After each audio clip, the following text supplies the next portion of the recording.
Here at Hillman Cancer Center, many people are treated for different types of cancers every day. Cancer affects many people and families across the globe. Hi, I'm Amanda Bobish, and I'm going to tell you about a medically retired Navy veteran who gets monthly brain cancer treatments here at Hillman. This veteran was fluent in Russian for the Navy, was deployed on many destroyers, and achieved the rank of Cryptologic Technician Interpretive Petty Officer First Class. This veteran is also my sister Samantha, and this is her story. I could understand Russian for the Navy. So I went to Monterey and learned the language, had fun, came back to Maryland, and never left Maryland until I fought to get a deployment job. And then deployments came up and I got to go out to the Mediterranean and up to Alaska and back. And I was getting ready to switch to a new job of sitting at a desk again. And that's when it happened. Everything got put on hold. I was a CTI-1, Petty Officer First Class, and I also had IDW, and I had surface warfare, and all these things. In October 2016, Sammy went to work just like any other day. She was preparing to leave early because she wasn't feeling well, but before she had the chance, she suffered a grand mal seizure, right there, in the office. A grand mal seizure is a type of seizure that involves a loss of consciousness and violent muscle contractions. Emergency services were called, and she was transported to the nearest emergency room, which was at Baltimore Washington Medical Center. There, they did a CT scan, which led to an MRI. The results showed a, quote, item in her brain. Following her time at Baltimore Washington, she went to Walter Reed National Military Medical Center in Bethesda, Maryland. So they had me in that hospital for a week with a bunch of electrodes attached to the outside of my brain, and they were trying to induce the seizure. Even though I was already on the seizure meds, they took me off the seizure meds, tried to induce it. And then after I was there for a week, they wanted to do surgery. They wanted to take out the tumor. After her time at Walter Reed, Sammy was transferred to the National Institute of Health, or NIH. NIH is the nation's research agency and part of the United States Department of Health and Human Services. While there, Sammy underwent 2 life-altering surgeries. Initially, they cut my skull open. So at Walter Reed, it was electrodes on the outside. Well, these were over on the inside. They cut my skull open, put them on my brain, put my brain sort of back on top for 3 days, and they were doing a bunch of tests with that. They said that they were going to have me do my surgery with me awake. So they were going to put me under, cut my skull open, and then wake me up again.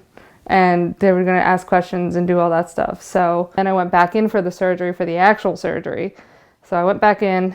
They had me there, and so I was in there sideways, and they woke me back up again, and they were asking me questions while he was in there taking the tumor out. And that's when I lost it. All of a sudden I started crying. I couldn't take it anymore, and so they put me under and finished me completely. So then I sort of remember waking up in the ICU afterwards. During the aggressive tumor removal surgery, she started to show right-side weakness in her right arm and hand. Seeing this, further evaluations were completed. These showed that she had begun experiencing weakness on her entire right side, including her face. Discovering this, she became upset, and they put her under to complete the operation. These moments are when Sammy suffered a stroke. Another result of the surgery was that because of the tumor's placement, the surgeons had to remove part of her hippocampus. It caused her to have memory loss. So your hippocampus looks like a U. It's like in your brain. My tumor started growing in that, so they just took half of it. And it was told me prior that when they take half of it, you'll lose your ability to remember anything for 6 months. I remember one of my chiefs and one of my first classes coming in to talk to me. It was great. And then I remember being in an ambulance to take me from Bethesda, Maryland, up to Pittsburgh. Sammy transferred to Mercy Hospital in Pittsburgh, Pennsylvania for stroke rehabilitation and additional care. UPMC Mercy is one of the University of Pittsburgh Medical Center facilities. Headquartered in Pittsburgh, UPMC is a world-renowned healthcare provider. Due to half of the hippocampus in Sammy's brain being removed, she does not remember her time living at UPMC Mercy. This is where world-class neuro-oncologist Dr. Frank Lieberman can offer insight into this part of Sammy's story, her condition, and her ongoing care. The first step in her treatment was surgery to try and remove the tumor as completely as possible. The neurosurgeons tried to do what's called a radical resection, meaning taking out everything that looks abnormal on the MRI scan. There's a substantial survival benefit, meaning patients live longer, if the tumor is completely removed, so that after the surgery it looks like there's just a hole where the tumor was. The type of tumor that she has is called a low-grade diffuse infiltrating astrocytoma.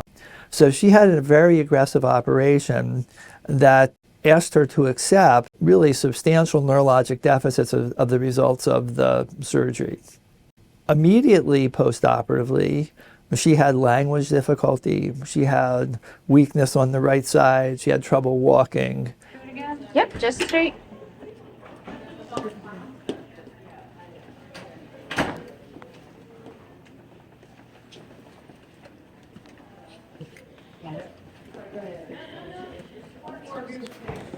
What's that? I don't think that's good.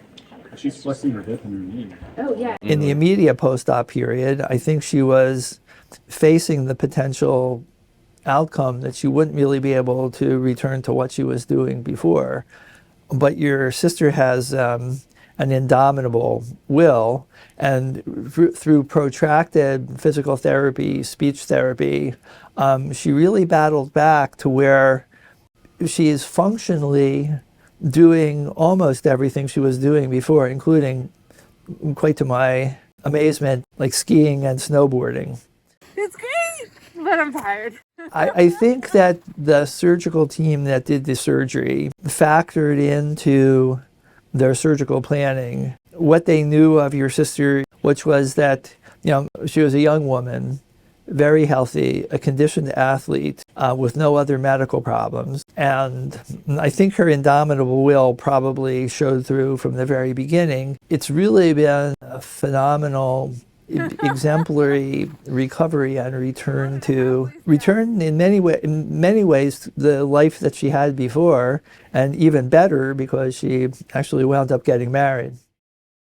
The degree to which she recovered and the degree to which she was able to, resume the sort of the career and life trajectory she was on before, Walking down the hall with a cane. required an unusual amount of willpower and refusal to be incapacitated. So in terms of inspiration for other patients, she's like the poster child for how much you can accomplish if you don't give in. And look what Sammy did today.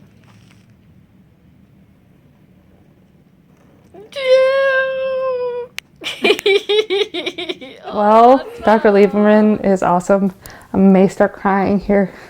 When the doctor at Bethesda, Maryland, decided to need me to have chemoradiation right away, my mom had me come up here.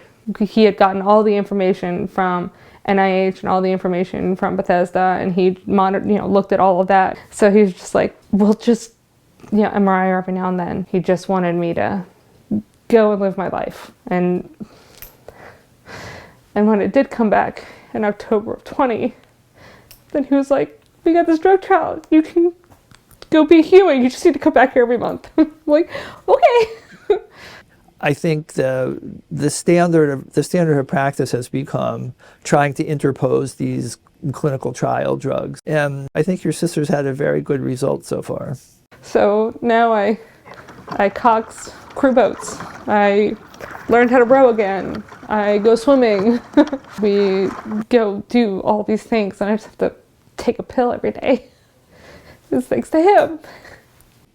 This is the reason that physicians and nurses and support staff decide to take care of cancer patients, and specifically neuro-oncology patients. I think that the opportunity to have such an intense physician-patient relationship over the span of many years is probably it's the greatest reward in the practice of neuro-oncology. You have the opportunity to make a tremendous difference in people's lives. I know it kind of sounds horrible, but it's like, yes, I have cancer. Yes, I had a stroke, but just go ahead, go do whatever it is you want to do. Like, don't let it just, weaken you. Those that fight cancer fight every day, not only to survive, but to survive mentally as well. As you have seen, Sammy has been one of those fighters for the past 7 years. From the time I was born, I have seen her go from serving in the military to fighting for her life against brain cancer every day while making it look easy. I believe she is a truly amazing person, and I hope you can agree. This has been Amanda Bobish. Yeah, I refuse. I refuse to let anything stop me.